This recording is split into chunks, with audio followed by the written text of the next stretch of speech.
જય માતાજી મિત્રો, જય શ્રી રામ। આજે તારીખ 9/4/2024।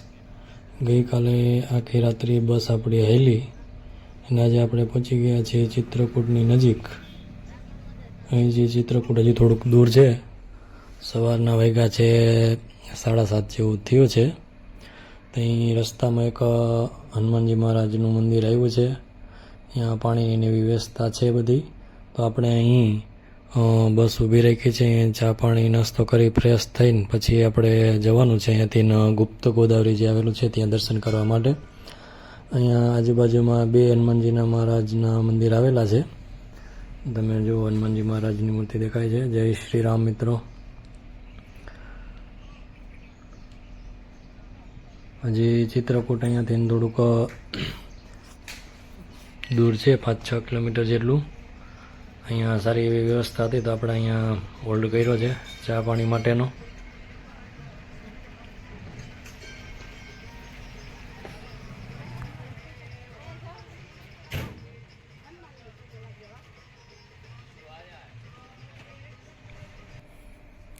તો મિત્રો આપણે પહોંચી ગયા છીએ ગુપ્ત ગોદાવરી, જ્યાં અહીંયા શ્રી રામ ભગવાન વનવાસ દરમિયાન અહીંયા સીતા માતા અને લક્ષ્મણજી સાથે અહીંયા ગુફામાં જ વસવાટ કરતા હતા રાક્ષસોથી બચવા માટે।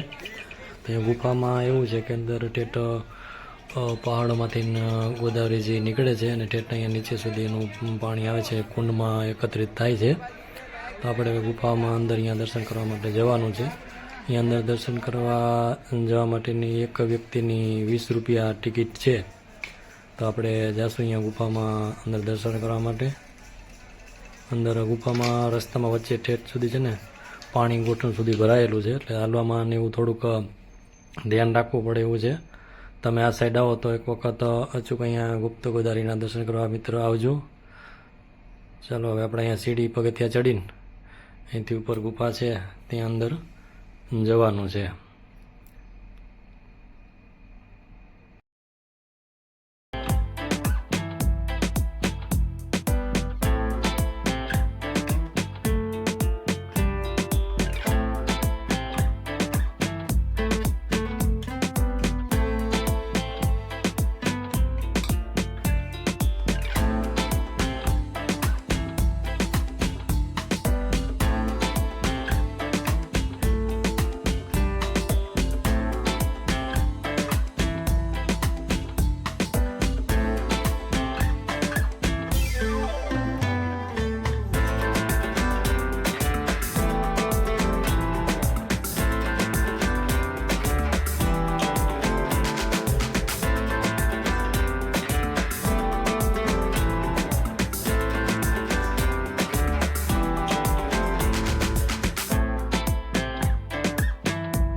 મિત્રો આપણે અંદર ગુફામાં દર્શન કરી આવ્યા છીએ। આપણે જોયું કે અંદર ખૂબ જ પાણી ભરેલું હતું ઠેઠ સુધી રસ્તામાં ગુફામાં। અને આ છે જો અહીંયા કેટલા બધા વાંદરા છે, ઘણા બધા વાનર સેના છે। વાનર સેના મિત્રો અમે આટલા બધી જગ્યાએ ગયા પણ બધાય કરતાં જાજા વાનર સેના અહીંયા જોવા મળી આપણને। અહીંયા બહુ ધ્યાન રાખવું પડે, આપણો સામાન હાથમાં હોય તો એ બધું પડાવીને ભાગી જતા। અહીંયા લોકો પાસે જે પ્રસાદી લીધી હોય ને એ મારી સામે જ મેં જોયું, ઘણા બધા પ્રસાદી લઈને હેલા જતા હોય ને તેની કોથળી બધી પડાવીને ખેંચીને લઈને વયા જાય ઉપર ઝાડવા ઉપર ચડીને, એ પછી ઝાડવા ઉપર બેઠા બેઠા ખાતા હોય। જો આ બે વાનર છે ને આ જે વાનર એ તો બહુ જ તોફાની હતા. જો એ એવા મસ્તી કરતા હતા. જો બાજાબાજી કરશે. જો છોકરા અહીંયા આવ્યો ને તો છોકરાને બહુ મજા આવી જાય. પણ આમ આપણને કાંઈ નુકસાન કરતા નથી. આપણી પાસે બેઠા હોય બાજુમાં તો એ એની રીતે બેઠા હોય, આપણને કાંઈ નુકસાન ન કરે. આપણે કાંઈ એના ચારા ન કહી તો આપણને કાંઈ ન એ બતાવે. એવું જ એને મિત્રો આપણે કોઈની હરી ન કહી તો આપણને કોઈ ન બતાવે. આ મિત્રો આપણે અહીંયા જે ધર્મશાળા આવે અહીંયા આપણી બસ ઊભી છે. અહીંયા જે આપણે જમીન પછી આગળ જવાનું છે. અનસુયા માતાનું મંદિર આવેલું છે, ત્યાં દર્શન કરવા. અહીંયાથી જ આપણે ગુપ્ત ગોદાવરી ગયા હતા દર્શન કરવા, જ્યાંથી ઇલેક્ટ્રિક રિક્ષામાં 10-10 રૂપિયા એક જણાનું ભાડું હતું. અહીંયાથી નામ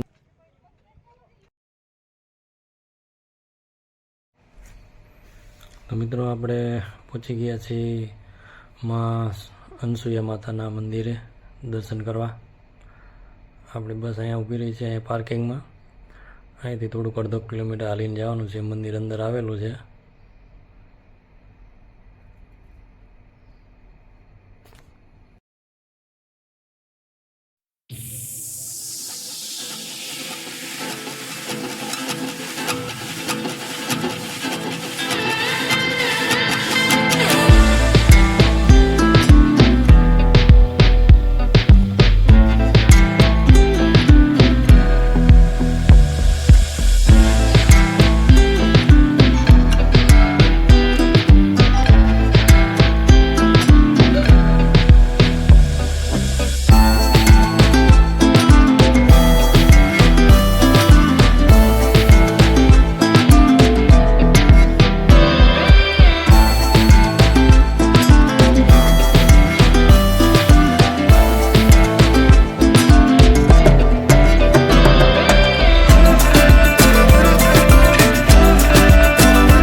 ચાલો મિત્રો આપણે અનસુયા માતાના મંદિર દર્શન કરી લીધા. બસમાં બેસી ગયા ને હવે આપણે જવાનું છે ચિત્રકૂટ, જ્યાં આપણી હોટલ રાખી છે. અહીંયાથી રોકાણ કરવાનું છે.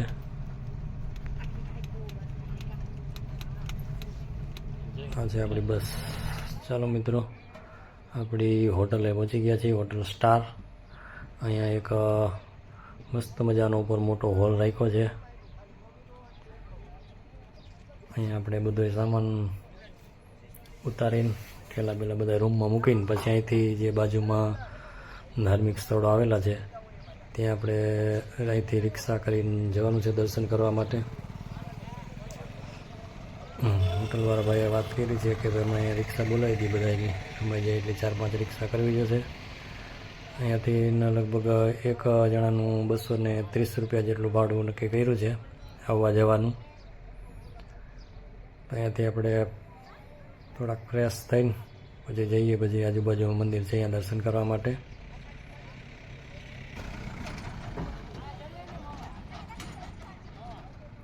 આ બધા જો બસના યાત્રાળુ બધા ઉતરે છે.